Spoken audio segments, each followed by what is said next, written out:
So I'll recognize the ranking member, Mr. Cummings of Maryland. Thank you very much, Mr. Chairman. And last week, our committee conducted an extraordinary interview at my request with Mark Hatfield, who served as the Deputy Administrator of the TSA and worked at the agency for some 13 years. He explained to the committee that TSA employees lack some of the most basic safeguards to protect them against retaliation when they highlight security concerns.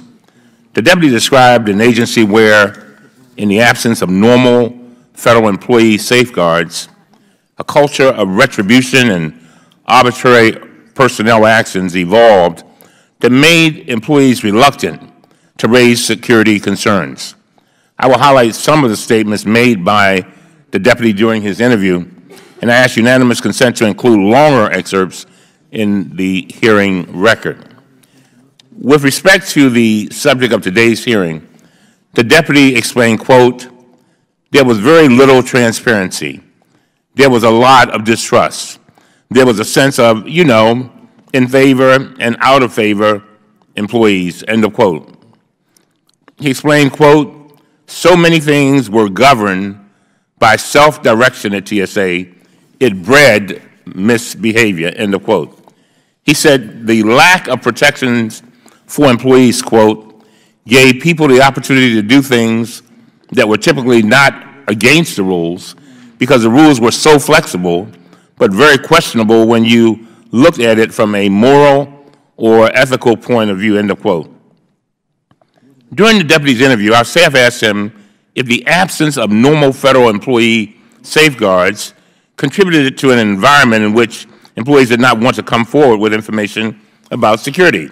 In response, he said, and again I quote, "Oh yeah, it didn't take long for you to know enough of your compatriots had, taking an arrow in the back and were either wounded or dead, and you had a decision to make depending on how loud you wanted to be or how far you wanted to go," end of quote.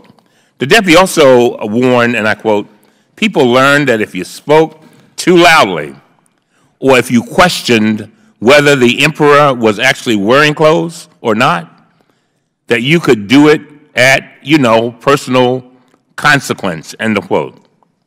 When Congress created the TSA in 2001, it did not provide the agency's employees with all of the due process protections given to other federal employees under Title V.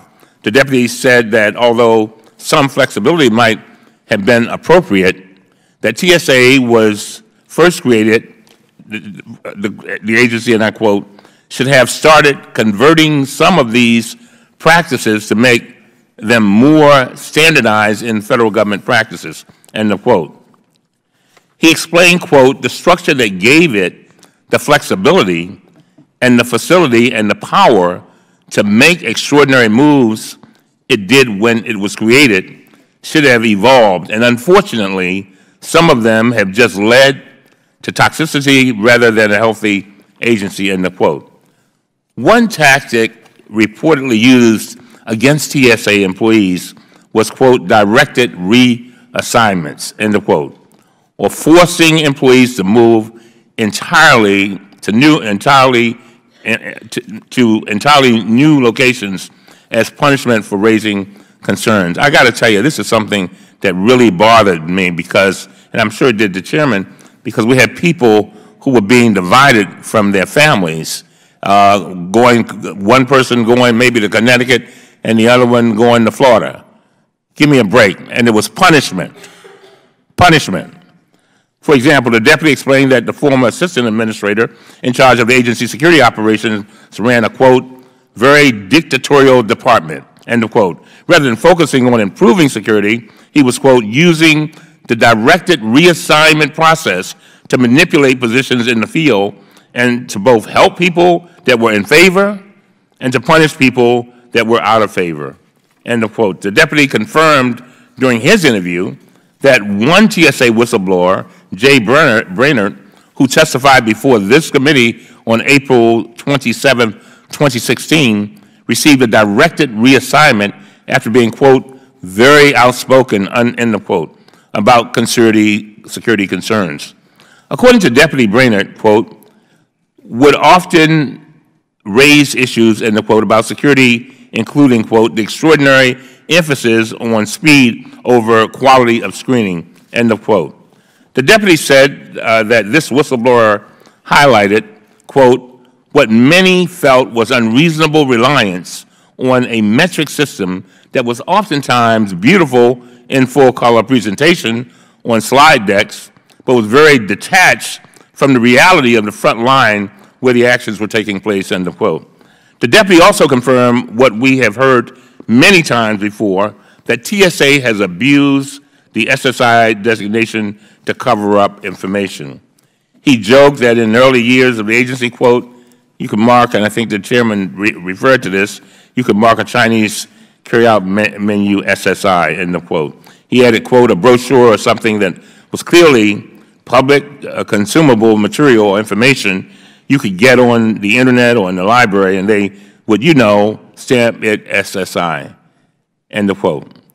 Now, from everything we have seen, TSA operations have improved over the last 2 years under most recent Administrator, Vice Admiral Peter Neffinger. But the deputy's interview last week makes crystal clear that TSA employees need the same protections as other federal employees so they can speak up about the security of the American people without being retaliated against. And Congress can consider these reforms. And let me say to the chairman, I thank you again, and I thank all of our members for standing up for whistleblowers. Ladies and gentlemen, if we don't stand up for whistleblowers, we don't need to be here. We need to go and get another job, because as far as I'm concerned, it would be legislative and congressional malpractice not to do so.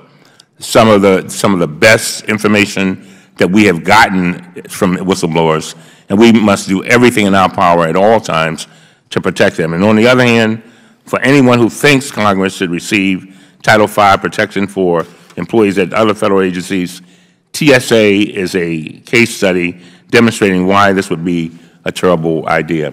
And with that, Mr. Chairman, I yield back. I also noticed that Congressman Sarbanes just came in, and he's one of our newest members. Thank you. Welcome. Thank you. Glad you're